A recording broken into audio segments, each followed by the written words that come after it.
आप देख रहे हैं सत्याग्रह लाइव।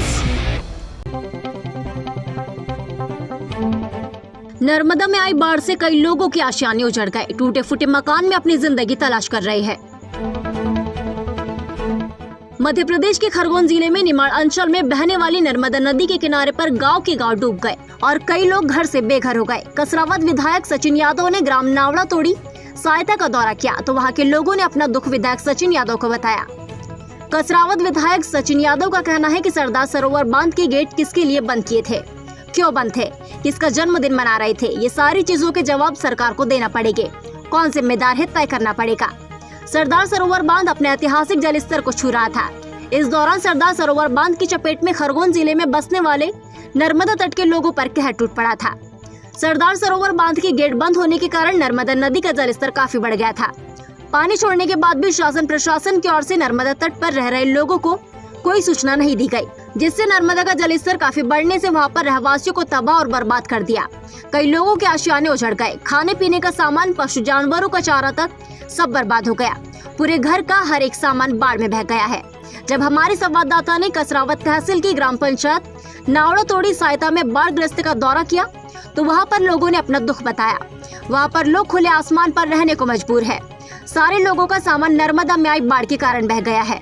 न खाने का कुछ ठिकाना है, न पीने का पानी मिल रहा है। कई जानवरों की मौत होने से पूरे गांव में बदबू फैल रही है, जिससे गंभीर बीमारी फैलने का अंदेशा लग रहा है। अब देखना यह है कि कब तक इन लोगों को खुले आसमान के नीचे अपना जीवन जीना पड़ेगा। कसरावत से इसाक पठान की रिपोर्ट। देखिए, सबसे पहले तो मैं बता देना चाहता हूं कि ये प्राकृतिक आपदा नहीं है, ये सरकार की निर्मित आपदा है। जिस प्रकार से जो कुशासन पिछले 18 सालों से मध्य प्रदेश में चल रहा है और उसी का परिणाम है कि आज इतने बड़ी तादाद में हमारे पूरे क्षेत्र में हमारे लोग प्रभावित हुए, हमारे गांव प्रभावित हुए हैं। उनके कई लोग घर से बेघर हो गए हैं। उनकी फसलें पूर्ण रूप से नुकसान बर्बाद हो चुकी हैं और शासन जो है पूरी तरीके से विफल होता हुआ नज़र आ रहा है। कोई पूर्व में कोई पानी डैम से पानी छोड़ने से पहले ना तो पूर्व में कोई सूचना दी गई। सरदार सरोवर का जो गेट थे, जो बांध के गेट थे, वो गेट क्यों बंद थे, ये एक सवालिया निशान है। किसका जन्मदिन मनाने के लिए सारी तैयारी की जा रही थी, ये सारे चीज़ों के जवाब सरकार को देने पड़ेंगे। कौन जिम्मेदार है, उसकी जिम्मेदारियां तय करनी पड़ेगी।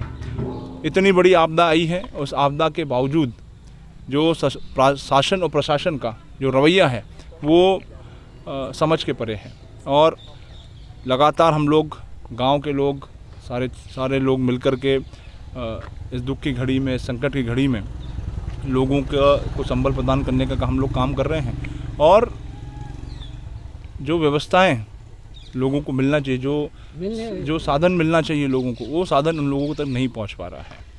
हम लोग लगातार प्रशासन के लोगों के साथ संपर्क में हैं, लेकिन जो व्यवस्थाएं होनी चाहिए वो व्यवस्थाएं में भारी कमी हमको देखने को मिल रही है।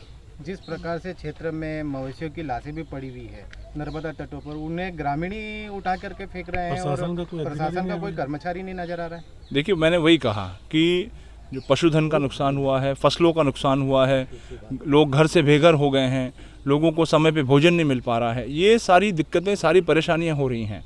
अभी हमारे जो पटवारी साथी हैं वो पटवारी साथी हड़ताल पे हैं और आज से नहीं है, पिछले 28 दिनों से हड़ताल पे बैठे हुए हैं। और उन 28 दिनों में सरकार की इतनी तानाशाही है कि प्रशासन का एक नुमाइंदा उनके पास चर्चा करने के लिए नहीं गया, उनकी बात सुनने के लिए तक नहीं गया है। और आज जो सर्वे अगर हो रहे हैं तो उस सर्वे में राजस्व के अधिकारी नहीं है, तो ये सारी समस्याएं सामने हैं। और आज दिनांक तक खेतों की सर्वे के लिए कोई बात नहीं हो रही, कोई दल गठित नहीं हुआ है। खेतों का जो इतना बड़ा नुकसान हुआ, जो फसलों का भारी नुकसान हुआ है, उसका सर्वे कैसे होगा, कब शुरू होगा, ये सारी समस्याएं आज हमारे सब ग्रामीण क्षेत्रों के सामने खड़ी हुई है। कई ग्रामीण क्षेत्रों में खाना लेकर के पानी तक के पीने की व्यवस्था ही नहीं हो पा रही है प्रशासन की ओर से। देखिए, हम लगातार शासन को बोल रहे हैं यहाँ की स्वच्छ पीने की पानी की व्यवस्था की जाए, यहाँ पर टैंकर उपस्थित करवाया जाए, भोजन की जो व्यवस्था है वो सुचारू रूप से चलाई जाए। साथ साथ में जो है लोगों को सुरक्षित स्थानों पर उनके लिए राहत शिविर लगाने का राहत कैंप जो है उनके लिए लगाया जाए। लेकिन ये सारी चीज़ें कहीं ना कहीं नदारत हम लोगों को दिख रही है। अपने मोबाइल पर हर बड़ी खबर सबसे पहले देखने के लिए सब्सक्राइब करें और घंटी के बटन को जरूर दबाएं।